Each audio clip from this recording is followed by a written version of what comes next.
किसी की शादी थी तो कोई शादी में शामिल होने जा रहा था, किसी को अपने पिता से मिलना था तो कोई बीमार मां का इलाज कराने जा रहा था, कोई अकेला था तो किसी का पूरा परिवार उसके साथ था। लेकिन रात के अंधेरे में चलती ट्रेन में नींद के साथ आई मौत ने अचानक एक बड़ा झटका दिया और इसी झटके में 128 मुसाफिरों की जान चली गई। सोते लोगों के साथ मौत वाली साजिश किसने की है और कैसे ये सफर चंद मिनटों में आखिरी सफर बन गया, इस रिपोर्ट में देखिए।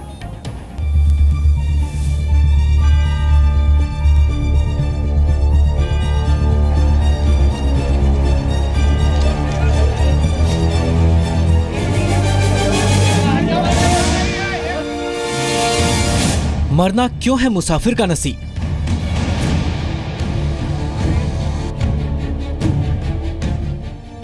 दो साल की सृष्टि को इस सवाल का जवाब कौन देगा, जो इस अस्पताल में अपने मम्मी पापा के आने का इंतजार कर रही है। सृष्टि पापा, मम्मी और चाचा के साथ इंदौर पटना एक्सप्रेस से अपने घर अंबेडकर नगर जा रही थी। सृष्टि को नहीं पता कि अब उसके मम्मी पापा इस दुनिया में नहीं रहे। हमारे साथ मैं, मेरा भैया, भाभी, भैया की लड़की, मौसा जी और मौसा जी का रिलेशन के थे। 6 लोग थे हम। बाकी बात करें। अभी आप कितने लोग आपके साथ आपको मिले हैं? चार मिले। चार लोग मिल चुके हैं, 2 लोग नहीं मिले। आपका क्या नाम है बिटिया? सृष्टि क्या नाम है? ये देखिए बेटी बहुत दुख में शायद बोल भी नहीं पा रही। क्या नाम है भैया आपका? बोलो बेटा। खालू, केला खालू। यही सवाल यूपी के गाजीपुर के इस परिवार का भी है। इस परिवार में मातम पसरा है, रो रो कर बुरा हाल है। जानते हैं क्यों? ट्रेन हादसे में दूल्हा समेत इस परिवार के 5 लोगों की जान चली गई। हमारी सासू माँ, मेरी बड़ी जेठानी, मेरी देवरानी, मेरे देवर, सभी लोग ट्रेन से आ रहे थे। ट्रेन पलटी खा गई।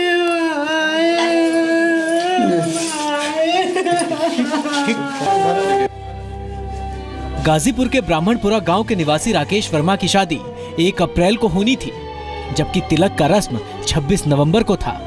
इंदौर में रहने वाले राकेश पूरे परिवार और दोस्तों के साथ इंदौर पटना एक्सप्रेस से गांव आ रहे थे। 7 लोग थे इस ट्रेन में, 5 नहीं रहे और 2 का अब तक पता नहीं चला।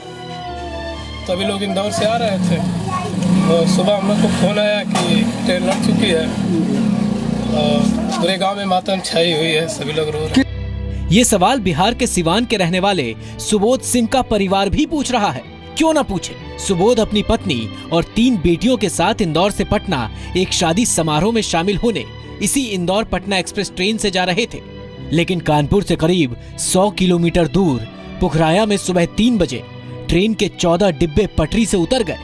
हादसा इतना भयावह था कि पीछे के कुछ डिब्बे पिचक्कर अपनी कुल लंबाई के आधे हो गए। हादसे की जगह पर कई लोगों के शवों के टुकड़े बिखरे पड़े थे। इस हादसे में सुबोध की पत्नी और 2 बच्चियों की मौत हो गई, जबकि सुबोध बुरी तरह जख्मी है और तीसरी बेटी की तलाश शाम तक जारी थी। शाम के 6:50 हो रहे हैं और अभी भी पुखराया में जो एक्सीडेंट हुआ था उसको लेकर रेस्क्यू ऑपरेशन लगातार जारी है।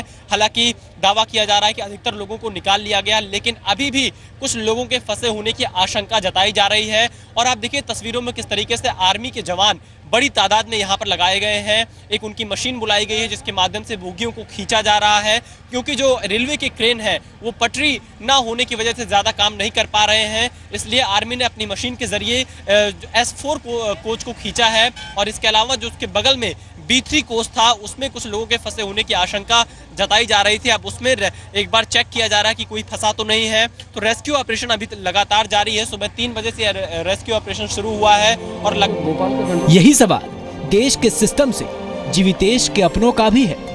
28 साल के जीवितेश पटना के रहने वाले थे और भोपाल में नौकरी करते थे। जीवितेश की बहन को देखने लड़के वाले पटना उनके घर आने वाले थे, इसीलिए जीवितेश इंदौर पटना एक्सप्रेस से पटना जा रहे थे।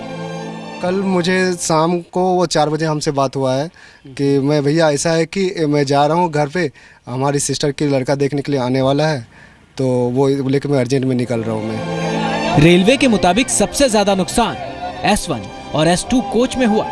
दुर्घटना की पूरी जांच तो होगी ही, जिन जिन परिवारों ने अपने स्वजन खोए हैं उन सब के प्रति मेरी संवेदना प्रकट करता हूं, मृतात्माओं के प्रति श्रद्धांजलि प्रकट करता हूं। जो बहुत बड़ा हादसा कानपुर के नजदीक हुआ है उसके बारे में उच्च स्तरीय जांच करने का निर्देश मैंने फौरन दे दिए हैं।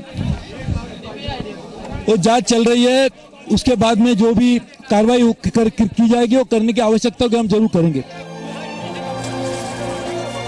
इस बात की गारंटी कौन देगा कि इस हादसे के बाद देश में अब कोई दूसरा रेल हादसा नहीं होगा? इस तरह सैकड़ों लोगों की जिंदगी एक झटके में खत्म नहीं होगी? गाजीपुर से अनिल कुमार और सीवान से आकाश के साथ विशाल पांडे, जी मीडिया, पुखराया, कानपुर।